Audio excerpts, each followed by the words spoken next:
టాలీవుడ్ ఇండస్ట్రీలో హీరోయిన్లకు కొదవ ఉండదు. తరచూ ఎంతోమంది సినీ తారలు వస్తూ పోతూ ఉంటారు. కానీ కొంతమంది మాత్రమే స్టార్ హోదాను దక్కించుకుంటారు. అయితే ఈ ఇండస్ట్రీలో నిలదొక్కుని ఉండాలంటే చిన్న మాట కాదు. ఈ క్రమంలోనే తెలుగు చిత్ర పరిశ్రమలో పట్టుమని చూస్తే అరడజన్ మంది స్టార్ హీరోయిన్లు కూడా లేరు. కానీ వారు ఒక్కొక్క సినిమాకు తీసుకునే రెమ్యునరేషన్ మాత్రం భారీగా ఉంటుంది. ఈ విషయంలో మాత్రం మన తెలుగు హీరోయిన్లు బాలీవుడ్ తారలకు ఏమాత్రం తీసుకోరు. మరి ఆ స్థాయిలో రెమ్యునరేషన్ అందుకుంటున్న ఈ ముద్దు గుమ్మల గురించి తెలిస్తే ఆశ్చర్యపోతారు. ఇంతకీ ఎవరెవరు ఎంత పారితోషికం తీసుకుంటున్నారో తెలుసా? Tollywood star heroine Anushka Shetty. ఈమె ప్రస్తుతం ఒక్కొక్క సినిమాకి ఏకంగా 4 కోట్ల వరకు పారితోషికం తీసుకుంటోంది. కాగా అనుష్క ఇటీవలే మిస్ శెట్టి మిస్టర్ పొలిశెట్టి సినిమాతో అలరించిన విషయం తెలిసింది. ఈమె తర్వాత ఆ స్థాయిలో రెమ్యునరేషన్ తీసుకుంటున్న హీరోయిన్ రష్మిక మందన. ప్రస్తుతం ఈ బ్యూటీ పేరు ఇండస్ట్రీలో మారు మోగిపోతుంది. వరుస సినిమాలతో దూసుకుపోతున్న రష్మిక ప్రస్తుతం తీసుకుంటున్న పారితోషికం 4 కోట్లు.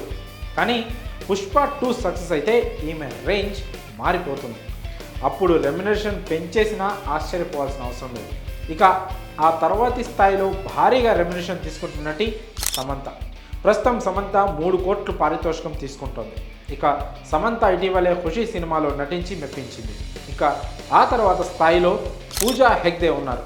ప్రస్తుతం ఈమె 3 నుంచి 4 కోట్ల మధ్యలో పారితోషికం అందుకుంటోంది. అయితే మొన్నటి వరకు వరుస విజయాలతో దూసుకుపోతున్న ఈ బ్యూటీ ఇప్పుడు జోరు తగ్గడంతో రెమ్యునరేషన్ తగ్గించినట్లు తెలుస్తోంది. ఇక ఈమె తర్వాత కోలీవుడ్ నటి కీర్తి సురేష్ లైన్లో ఉన్నారు. ఈమె ప్రస్తుతం 2 కోట్లు రెమ్యునరేషన్ తీసుకుంటోంది. ఈమె భోళాశంకర్ సినిమా తర్వాత ఇక ఏ సినిమాలో నటించలేదు.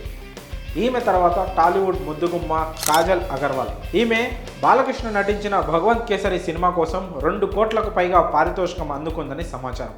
ప్రస్తుతం భారతీయుడు 2లో నటిస్తోంది. అలాగే మిల్కీ బ్యూటీ తమన్నా. ఈమె ఒక్కొక్క సినిమాకు దాదాపు 1 కోటి వరకు అందుకుంటోంది. ప్రస్తుతం ఈ భామకు తెలుగులో అవకాశాలు పూర్తిగా తగ్గాయి. ఇక నేచురల్ బ్యూటీ సాయి పల్లవి సైతం ఒక్కొక్క సినిమాకి 3 కోట్లు తీసుకుంటుందని తెలుస్తోంది. ప్రస్తుతం ఈమె నాగ చైతన్య సరసన థండేల్ సినిమాలో నటిస్తోంది.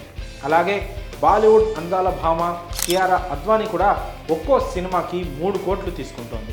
ఈమె రామ్ చరణ్ సరసన గేమ్ చేంజర్కు కూడా 3 కోట్లు అందుకుంది.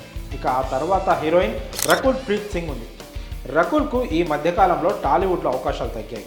ఈమె ఒక్కొక్క సినిమాకి 70 లక్షలు తీసుకుంటోంది. మరి టాలీవుడ్లో మన స్టార్ హీరోయిన్లు ఒక్కొక్కరు అందుకుంటున్న రెమ్యునరేషన్పై మీ అభిప్రాయాన్ని కామెంట్స్ రూపంలో తెలియజేయండి.